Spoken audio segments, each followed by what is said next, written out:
प्राण लेकर के मानेगा। आपने देखा मैं पीछे नहीं हट रहा हूं, आपने तुरंत घोड़ों की रास को, रस्सियों को छोड़ा, नीचे कूद पड़े और महाराज रथ का पहिया उठा करके धृतरथ चरण भैया चल तू, रथ का पहिया उठा करके कहा पितामह भीष्म सावधान, अगर एक भी बाण चलाया तो ये रथ का पहिया सुदर्शन चक्र बन करके तुम्हारे प्राण ले लेगा।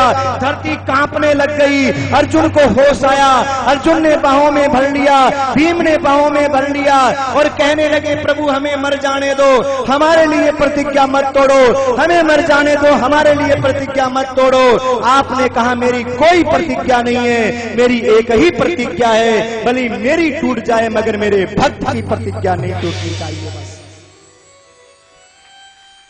भले मेरी प्रतिज्ञा टूट जाए पर मेरे भक्त की प्रतिज्ञा, अपना मान भले टल जाए भक्त का मान न टलते देखा, प्रबल प्रेम के पाले पड़कर प्रभु को नियम बदलते देखा।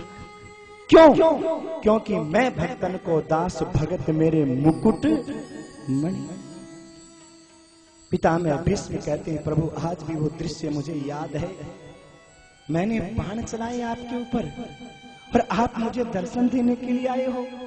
हे दीननाथ कितने कृपालु हो आप, कितने दयालु हो आप। भगवान कहने लगे पितामह भीष्म आज आपको धर्म का उपदेश देना है, इस द्रौपदी को, इन युधिष्ठिर जी को समझाओ। युधिष्ठिर जी कहते हैं मैंने अपने हाथों से अपनों को मारा, समझाओ, धर्म का उपदेश दो। युधिष्ठिर जी महाराज की ओर देखते हुए पितामह भीष्म कहते हैं देखो धर्म अपनी आंखों के सामने होते हुए पाप को देखना भी अधर्म का भागी बनना है। कोशिश करो उस पाप को रोकने की, और नहीं रोक पाओ तो आंख बंद करके वहां से चल दो, लेकिन पाप को देखना भी अधर्म का भागी बनना है। पास में द्रौपदी खड़ी थी, हंसी आ गई। पितामह भीष्म ने कहा बेटा क्यों हंसी? नहीं पितामह कुछ नहीं, बस ऐसे ही। नहीं बेटा, अच्छे कुल की वधुएं बिना कारण हंसा नहीं करती। बोल तेरे हंसने का क्या कारण है, बोल क्यों हंसी? और जब बार बार कहा क्यों हंसी क्यों हंसी क्यों हंसी, तो द्रौपदी कहती है पितामह भीष्म ये आपके मुख से धर्म का उपदेश शोभा नहीं देता। अरे कहां चला गया था उस समय आपका धर्म, जिस समय भरी सभा के बीच में एक वस्त्रा नारी को खींच करके केस और ला करके खड़ा कर दिया गया? क्या वो धर्म था? क्या आप उस सभा में नहीं थे? क्या आपकी आंखें नहीं थी? अरे पितामह भीष्म इतना तो मैं भी जानती हूँ कि आपको बोलने की जरूरत नहीं थी। एक बार टेढ़ी निगाह से दुर्योधन की ओर देख लिया होता तो दुर्योधन की औकात नहीं थी कि आदेश दे देता मेरी साड़ी के हाथ लगाने का, और दुशासन की औकात नहीं थी कि मेरी साड़ी के हाथ लगा देता। लेकिन आपने किया क्या? आज आप धर्म का उपदेश दे रहे, उस दिन आपने किया क्या? सिर्फ आपने गर्दन नीची कर ली। क्यों? क्या आप उस समय सभा में नहीं थे, आपकी आंखें नहीं थी, या वो बहुत बड़ा धर्म का काम था? इस बात को सुनकर के पितामह भीष्म रोने लगे। ठीक कहती है बेटा, ठीक कहती है, ठीक कहा तूने। अगर एक बार मैंने टेढ़ी निगाह से देख लिया होता तो दुर्योधन की औकात नहीं थी, आदेश दे देता। दुशासन की औकात नहीं थी, साड़ी के हाथ लगा देता। लेकिन मैं तुम्हारी मानता या मेरे हृदय में बैठे हुए इस नटखट श्याम की मानता, जो मेरे हृदय में बैठ करके कह रहा था बाबा बोलना मत, बाबा बोलना मत। क्यों? अगर आप बोल गए तो दुनिया वालों को मेरी करुणा का पता कैसे चलेगा, दया का पता कैसे चलेगा कि जीव जब पुकारता है तो मैं कैसे दौड़ करके आता हूँ, कैसे लाज बचाता हूँ। बेटा बस इस नटखट के कहने से उस दिन मैं बोला नहीं, चुप रहा। द्रौपदी कहने लगी पितामह भीष्म जब आप इतने इनके भगत हो तो फिर शत्रुओं के पास में क्या कर रहे थे? इतना ही कहना मानने वाले थे तो पांडवों के साथ में आते। पितामह भीष्म कहते बेटा मैं रहा जरूर कौरवों के साथ, लेकिन अपनी बुद्धि कभी मैंने कौरवों में नहीं लगाई। जब जब अर्जुन ने मुझे प्रणाम किया, भले ही युद्ध के लिए मैं सामने खड़ा हुआ था, लेकिन अर्जुन को यही आशीर्वाद मिलता था, विजयी भव, यशस्वी भव, चिरंजीवी भव। युद्ध में सामने मैं खड़ा हूं, बाण मेरे लगने, लेकिन मेरी आत्मा से एक ही आशीर्वाद निकलता था, अर्जुन विजयी हो जाओ, अर्जुन वो बाण चला दो जिन बाणों की सैया पर मुझे सोना है। क्यों? क्योंकि अब और बातें सुन सुन करके नहीं रोना, अब तो अंतिम समय बस बाणों पर सोना है। और द्रौपदी, जिस समय अर्जुन ने बाण मारे, अर्जुन के हाथ तो कपाए, लेकिन बाण खाने के लिए मेरी छाती, मेरा सीना कब से तैयार बैठा था, और मैंने हंसते हंसते अपने सीने में बाण अर्जुन के गहन किए। और बेटा, अर्जुन के मारे हुए बाणों से जब सारा रक्त बह गया, तो आज मैंने धर्म का उपदेश दिया है, उस समय धर्म का उपदेश नहीं किया।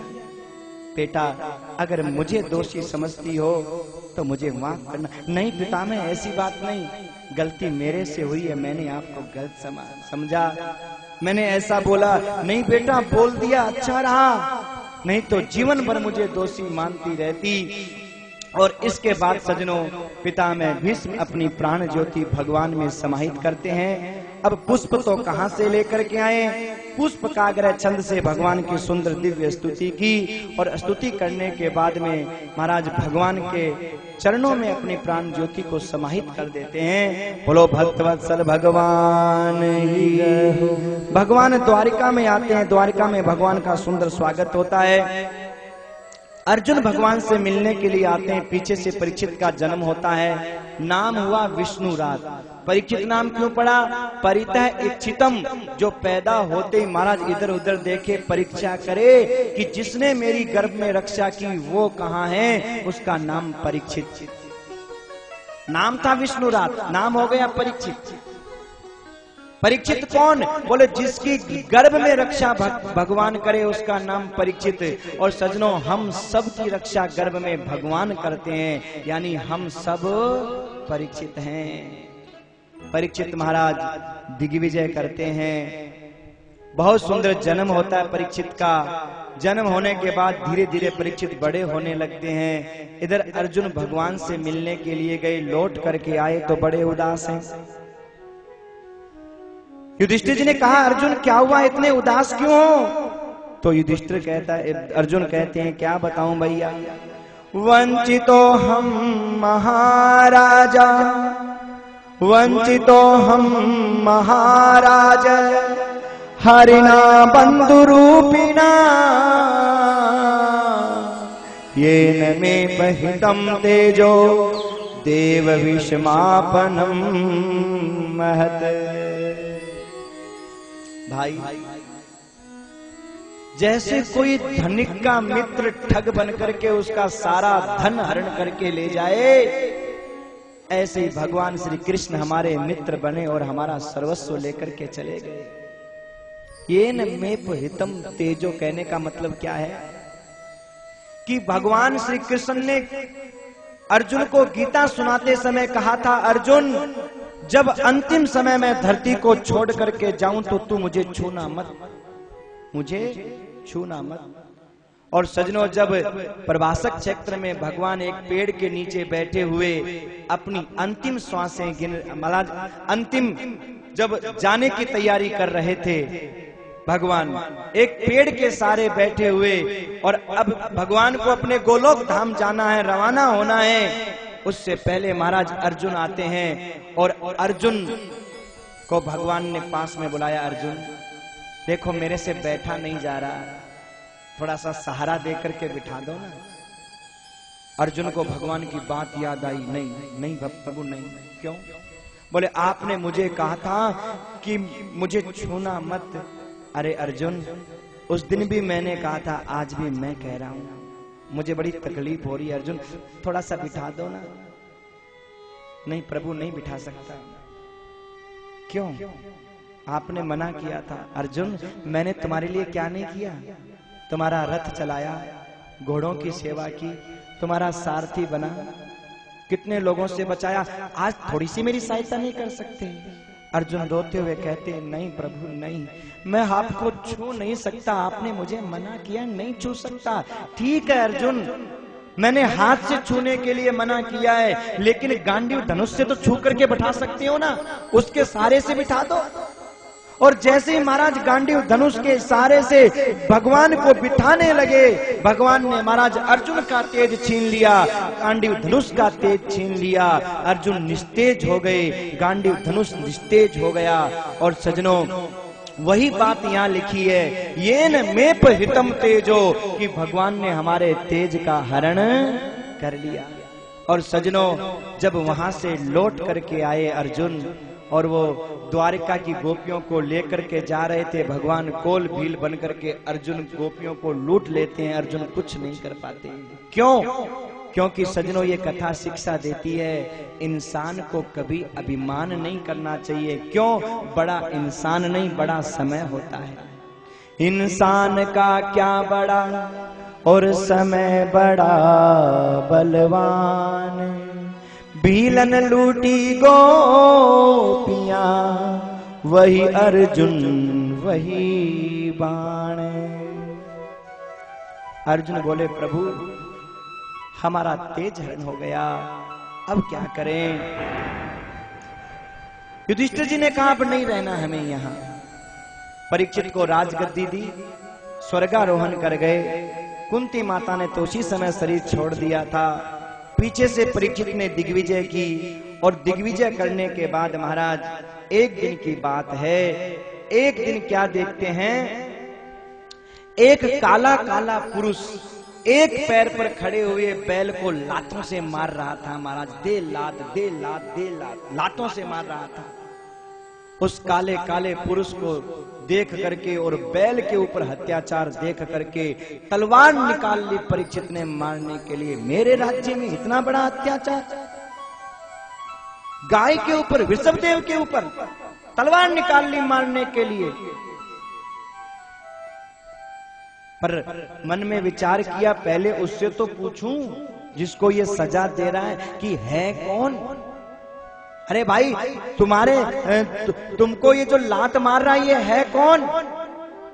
ऋषभदेव कहते हैं, किसका नाम बताऊं, किसका नाम? प्रथम स्कंद के 17वें अध्याय का 18वां श्लोक।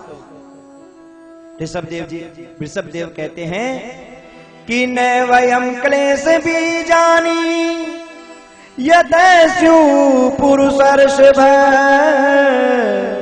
पुरुषम तम बीजानीमो वाक्य भेद विमोहिता। किसका नाम लूं कि मुझे दुख कौन दे रहा है? वाक्य भेद विमोहिता। दुनिया में अलग अलग वाक्य लोग बोलते हैं। कोई कहता है महाराज राहु की दशा चल रही है इसलिए दुखी हैं, कोई कहता है केतु की दशा, कोई कहता है शनि की दशा, कोई कहता है बाप दुख देता है, कोई कहता है बेटा दुख देता है, कोई कहता है भाई दुख देता है। कि वाक्य भेद, एक वाक्य कोई नहीं बोलता, सब अलग अलग वाक्य बोलते हैं। किसका नाम लो कि कौन दुख देता है? कोई किसी को दुख नहीं देता, सबके किए हुए अपने कर्म ही सबको दुख देते हैं भाई। इसी श्लोक का अनुवाद गोस्वामी जी महाराज रामचरितमानस में करते हैं।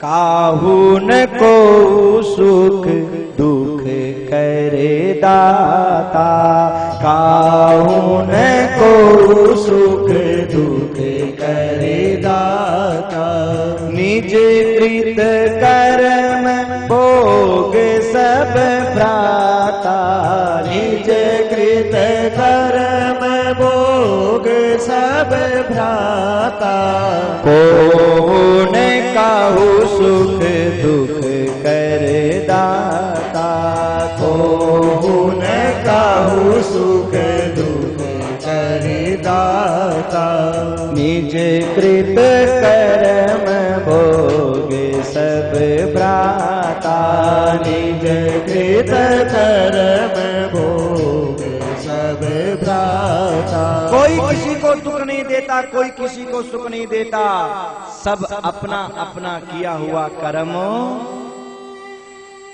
राम किसी को ना मारे, ना हत्यारा राम, और अपने आप मर जाएंगे कर कर खोटा काम। परीक्षित कहने लगे महाराज मैं समझ गया, क्या कि बुरे की बुराई करना भी अधर्म का भागी बनना है, इसलिए आप इसकी बुराई नहीं कर रहे हो, आप साक्षात धर्मराज हो।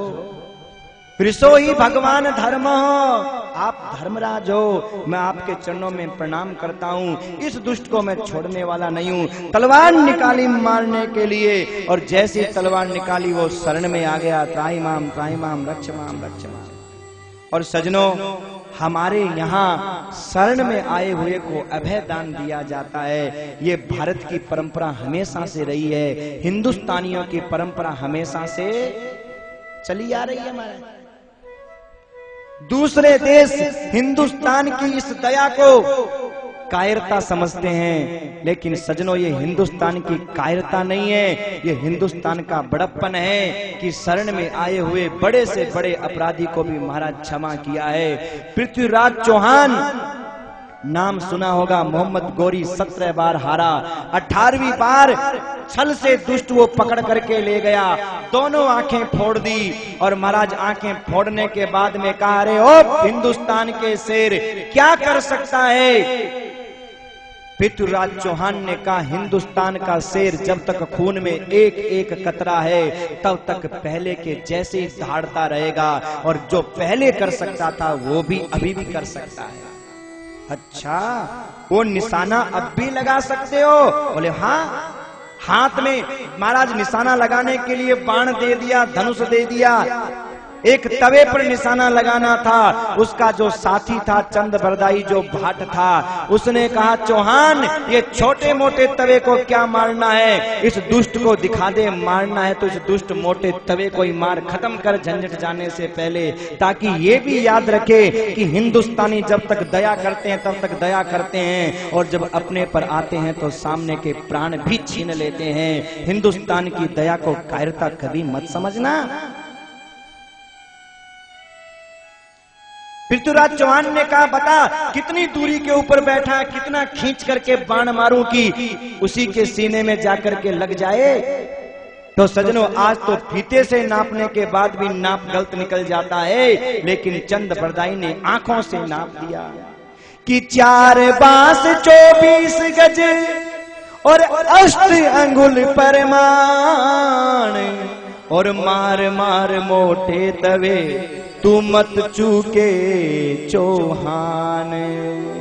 4 बांस 24 गज 8 उंगल परमाण, और मार मार मोटे तवे तू मत चूके चौहान। और खींच करके बाण मारा जो मोहम्मद गोरी धड़ाम से नीचे आकर के गिरा, कल्याण हो गया। ये हिंदुस्तानियों की दया है मेरे भाई, भारतीयों की दया है कि शरण में आए हुए को माफ कर देते हैं। और सजनों, यही दया दिखाई राजा परीक्षित ने। जब वो शरण में आ गया तो कहा, निकल जा यहां से। बोले महाराज कहां जाऊंगा, सब जगह तो आपका राज्य है, कहां जाऊंगा, रहने के लिए कुछ स्थान दे दो। तो सजनों, रहने के लिए 4 स्थान दिए। ध्यान देना, कलयुग कहां कहां रहता है। 4 जगह। मैं अपनी तरफ से नहीं, भाई 38वां श्लोक 17वें अध्याय का प्रथम स्कंद का। कलयुग कहां कहां रहता है कि द्यूतम पानम स्त्रिय सुना यत्र धर्मश्चतुर्विधा अभ्यर्थितस्तदा तस्मै स्थानानि कलयो ददो। सबसे पहला कलयुग कहां रहता है? द्यूतम। द्यूतम माने जुआ। जहां जुआ खेला जाता है वहां कलयुग का वास होता है, चाहे कोई भी खेलने वाला क्यों न हो महाराज। जहां जुआ खेला जाता है वहां लोग कहते हैं महाराज युधिष्ठिर ने जुआ खेला। युधिष्ठिर ने जुआ खेल करके ये दिखाया कि हे दुनिया वालों, देखो हम इतने शक्तिशाली भाई थे, लेकिन जुए के कारण हमारी दशा क्या हो गई, जुए की तरह बैठना पड़ा महाराज। जुए के कारण इतनी मेहनत से जो खांडव वन बसाया था, उन्होंने अपना राज्य बसाया था, जुए में हार गए। घर की इज्जत होती है नारी। अरे कोई मरा मराया पति हो, मरा मराया फूंक से उड़ जाए महाराज ऐसा पति, और उसकी पत्नी की ओर भी कोई आंख उठा करके देखे तो वो आंख निकाल लाए महाराज, उसकी जो पति अपनी पत्नी की ओर जो देखने वाला है उसकी। सभी लोग खड़े होकर के गुरु जी का स्वागत करेंगे। श्री कृष्ण गोविंद हरे मुरारी, हे नाथ नारायण वासुदेवा। श्री कृष्ण गोविंद हरे मुरारी, हे नाथ नारायण वासुदेवा। श्री कृष्ण गोविंद हरे मुरारी, हे नाथ नारायण वासुदेवा। श्री कृष्ण गोविंद हरे सभी बैठ जाइए। हे नाथ नारायण वासुदेवा। गोविंद मेरी ये प्रार्थना है, गोविंद मेरी ये प्रार्थना है, भूलो नहीं नाम कभी तुम्हारा, भूलो नहीं नाम कभी तुम्हारा। निष्काम होके मैं दिन रात गाऊं, निष्काम होके मैं दिन रात गाऊं। हे नाथ नारायण वासुदेवा, हे नाथ नारायण वासुदेवा। जय जय श्री राधे श्याम। द्यूतम पानम स्त्रिय सुना, यत्र धर्मश्चतुर्विधा। जहां जुआ खेला जाता है वहां कलयुग का वास है। और युधिष्ठिर जी महाराज ने जुआ खेल करके अपने लोगों को शिक्षा दी है कि महाराज बसा बसाया घर उजड़ गया। किसी के कमजोर से कमजोर पति हो, उसकी पत्नी की ओर भी कोई आंख उठा करके देखे वो आंख निकाल लाए। लेकिन जिसके एक नहीं 5-5 पति और एक से एक बलवान पति थे, और महाराज वो उस सभा में भी बैठे थे, और भरी सभा के अंदर उनके सामने ही उनकी स्त्री की साड़ी शरीर से अलग की जा रही है, लेकिन 5 में से एक नहीं बोला। 5 के 5 पति नहीं, चाय पति बन गए महाराज, एक नहीं बोला। किस कारण? केवल जुए के कारण। मानो युधिष्ठिर जी कहते हैं भैया भले ही जुआ खेलना, लेकिन इस बात का जरा सोच लेना कि जब हमारी ये दशा हो गई तो तुम्हारी क्या हो सकती है। और सजनों सच है, आज के व्यापारियों की दशा नहीं दुर्दशा है केवल जुए के कारण। ऊपर ऊपर तो ऐसे लगता है महाराज खूब अच्छी फैक्ट्रियां चल रही हैं, खूब अच्छा व्यापार चल रहा है, लेकिन अंदर झांक करके देखो तो जुए के कारण करोड़ों का अरबों का कर्जा है महाराज। किसी को फिर देश छोड़ करके भागना पड़ता है, किसी को विदेश भागना पड़ता है, किसी को गांव छोड़ करके भागना पड़ता है। क्यों? पहले के व्यापारी सच्चा व्यापार करते थे, आज के झूठा केवल बातों का व्यापार करते हैं। चीज कुछ होती नहीं है, खरीद भी ली, ले भी ली, बेच भी दी, और महाराज इस जुए के चक्कर में हर व्यापारी आज औंधा पड़ा हुआ है महाराज, सट्टे के कारण। कोई क्रिकेट के सट्टे में मस्त है, कोई महाराज उल्टे सीधे गंवार के सट्टे में मस्त है, कोई किसी सट्टे में, कई प्रकार के सट्टे हैं भाई, मेरे को तो नाम ही नहीं आते। लेकिन ध्यान रख देना, जो इन सट्टों के चक्कर में पड़ेगा वो महाराज बर्बाद होगा ही होगा। ये भागवत के महाराज प्रथम स्कंद के 17वें अध्याय का 38वां श्लोक पढ़ लेना। द्यूतम जहां जुआ खेला जाता है। और भाई दूसरा पानम। पानम माने समझते हो? पानम माने क्या होता है? पानम, पानम माने पीना। क्या पीना? समझ गए? वो काला पानी, समझ गए ना? पीना। एक व्यक्ति से मैंने पूछा, अरे भाई तुम क्यों पीते हो? बोले महाराज गम बहुत है, गम।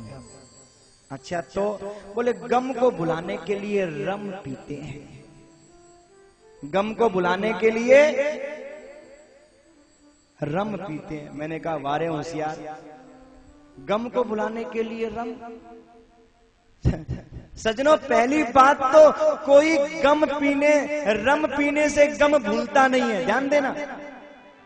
पहली बात तो कोई रम पीने से गम भूलता नहीं है, और अगर मान लो थोड़ी देर के लिए भूल भी जाए तो जरा विचार करो, तुम एक अपना गम भुलाने के लिए कितनों को गम में डाल देते हो। तुम्हारी पत्नी गम में, तुम्हारे बच्चे गम में, तुम्हारे रिश्तेदार नातेदार गम में, तुम्हारे अड़ोसी पड़ोसी, तुम्हारे प्रेमी भाई बंधु गम में, कितने गम में डूब गए। अरे कितने बेशरम हैं हम कि हम एक अपना गम भुलाने के लिए इतनों को गम में डाल देते हैं। अरे होना तो ये चाहिए कि चाहे हम गम में रहें लेकिन हम अपनों को गम में नहीं डालेंगे। अगर पीना हो तो पहले अपनी पत्नी से पूछना तेरे को पसंद है। अगर वो कह दे हाँ है तो एक नहीं 4 बोतल साथ तोड़ लेके जाना, मेरी तरफ से छूट। पूछना भाई, हाँ अपनी पत्नियों से पूछना, क्योंकि हम शादी के बाद आजाद नहीं होते, उनकी खुशी के लिए जीना चाहिए थोड़ा सा। बच्चे हो जाएं फिर बच्चों की खुशी के लिए। भाई पत्नी को तुम सोने का हार बना के दे दो, इतनी खुश नहीं होगी महाराज। चाहे रानी हार बना के दे दो, चाहे उसको सोने का मुकुट पहना दो, चाहे महाराज कितना ही पिकनिक करा दो, इतनी खुश नहीं होगी।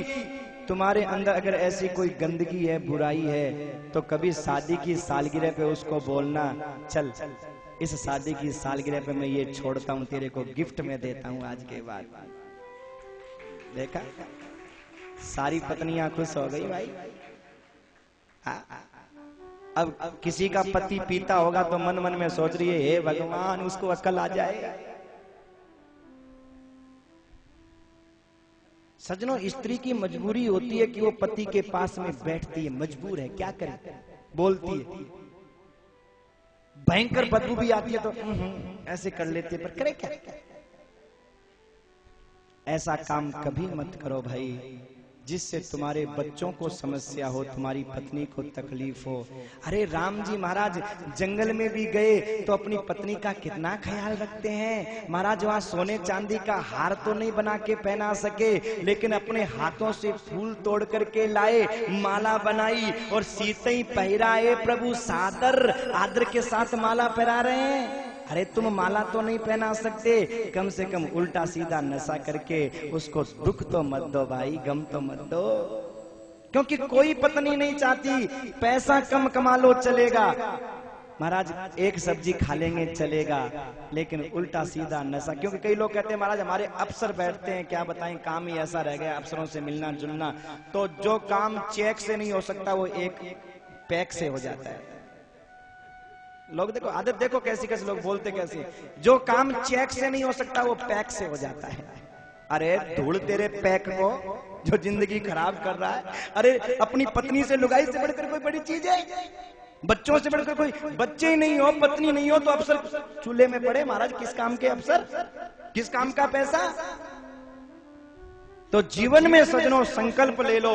वैसे तो यहाँ जितने भी बैठे हैं भाई लोग, वो कोई मुझे पता है नशा करने वाला नहीं है, फिर भी इस बात को जो करने वाला हो उसको भी समझाना।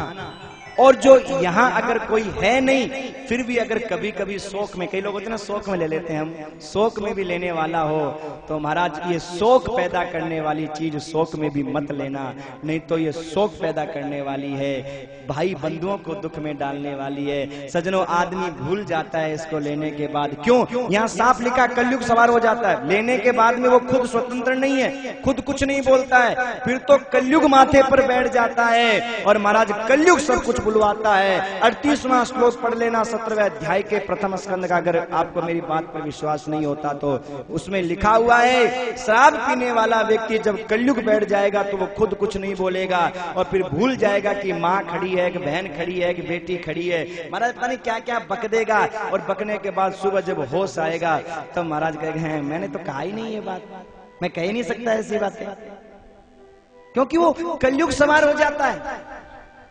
इसलिए भाई संकल्प लेना कि आज के बाद हम ऐसा नहीं करेंगे।